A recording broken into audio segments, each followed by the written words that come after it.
जोड़ना होगा। गोरखपुर के गोरखनाथ मंदिर में प्रवेश करने के दौरान सुरक्षा में लगे पीएसी के जवानों पर जानलेवा हमले के मामले की जांच एटीएस भी करेगी।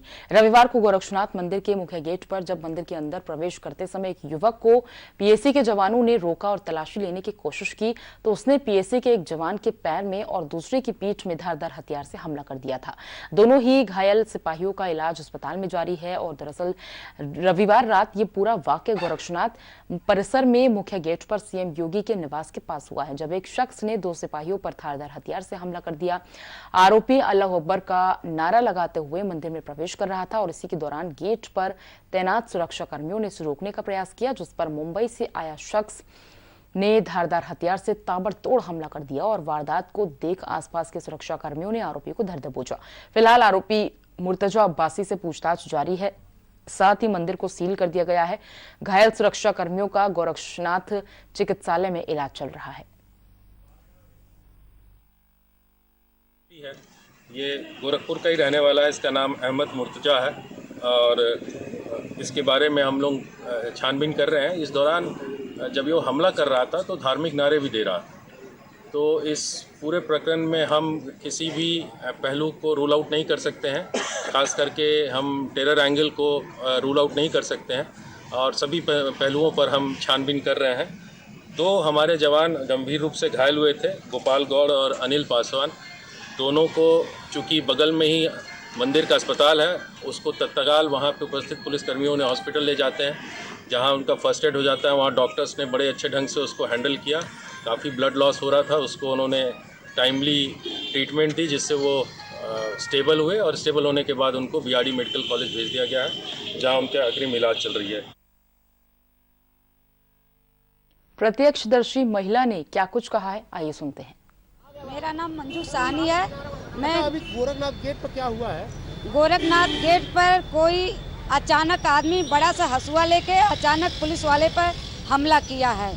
पुलिस वाला बचाव करते ही देरी नहीं, उसे पटक दिया उठा के। उसमें दूसरा पुलिस वाला आया, उस पर भी हमला किया। उतने में पूरी फोर्स आ गई और क्यों मार रहा था लोग? वो मालूम नहीं, वो अचानक हमला किया है सर, अचानक हंसुए से। देख रही थी क्या? मेरे सामने का आंखों देखा है सर। कितने घंटे पहले हुआ? ये मुश्किल से 40-50 मिनट हो रहा है, इसी के अंदर के बात है ये। कैसा था वो कम से कम काला सा था और कोई साफ सुथरा नहीं था, थोड़े गंदे में ही था।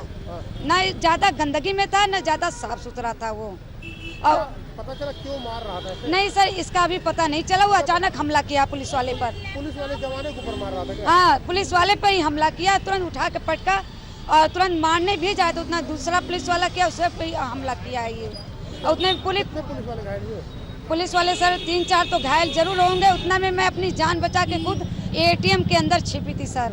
हमारा सर रमेश सिंह नाम है सर। क्या हुआ था सर? ऐसे पीएससी वाले सब कल बैठे थे, वो अकस्मात आ गया उधर से। जब आया तो ऐसे गमछे में लपेटा था, कुछ गमछे में लपेटा था, उसमें से निकाला और पता नहीं दोनों में क्या बात हुई। तुरंत वहाँ से कावल बाकी उनको चलाना शुरू कर दिया। वो बाकी दोनों हाथ से पकड़ लिए, लेकिन वहाँ से पकड़ आए थे। यहाँ पे एक साइकिल था, साइकिल में फंस गए, गिर गए वहाँ पर। बाकी से लगा मारने उनको। क्यों मारा, क्या वजह? और ज्यादा जानकारी के लिए अरशद जमाल हमारे संवाददाता गोरखपुर से हमारे साथ फोन लाइन पर जुड़े हुए हैं। अरशद, कोई अपडेट इस पूरी खबर में? क्योंकि वो आरोपी, लेकिन अब जो एटीएस के जवान लगातार जांच कर रहे हैं, कोई अपडेट इस खबर में आ पाया हो कि आखिर क्यों उसने उन पुलिस वालों पे, पीएससी के जवानों पे हमला किया था?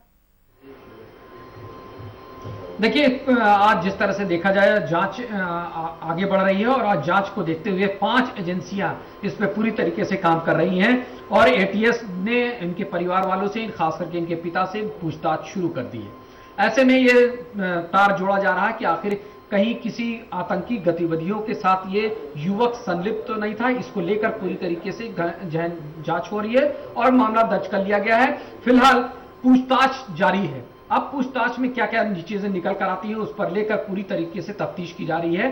5 एजेंसियां, अलग अलग एजेंसियां, पुलिस की एजेंसियों ने जांच शुरू कर दी है और उन एजेंसियों के जरिए ये तार जोड़े जा रहे हैं कि कहीं किसी आतंकी संगठन के साथ इस युवक जो मुर्तजा अब्बासी है इसका कहीं ना कहीं संगठन कहीं जुड़ा तो नहीं था, या तो फिर ये किस लिए, किस मकसद से ये जो संदिग्ध हथियार लेकर जब गोरखनाथ मंदिर के द्वार पे पहुंचता है, सिपाहियों पर जिस तरह से हमला करता है एक इंटेंशन के तहत, तो इस चीज को लेकर कहीं ना कहीं पुलिस अब उस एंगल पे काम कर रही है और वो 5 एजेंसियां काम कर रही हैं। मामला दर्ज कर लिया गया है और तहकीकात इनके परिजनों से लेकर इनके रिश्तेदारों से जांच की जा रही है कि आखिर ये युवक, जिस तरह से कहा जाए कि वो लैपटॉप खरीदा था, लैपटॉप अभी क्रेडिट कार्ड पे था, लैपटॉप से और क्या क्या चीजें निकल कर आ रही हैं, के दौरान ये किस किस गतिविधियों में संलिप्त था उसको लेकर जांच की जा रही है। जिस स्कूल में इन्होंने पढ़ाई की, खास करके मुंबई में जिस तरह से इन्होंने इंजीनियरिंग की पढ़ाई की,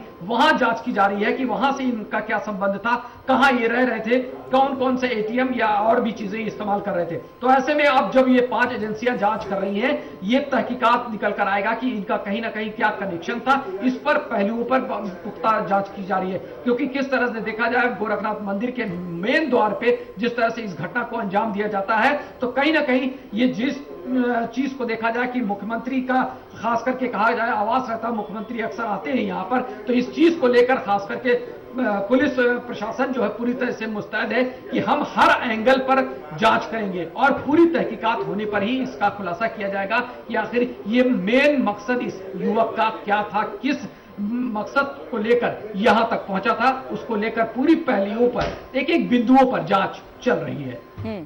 ठीक है, बहुत बहुत शुक्रिया आपका अरशद, पूरी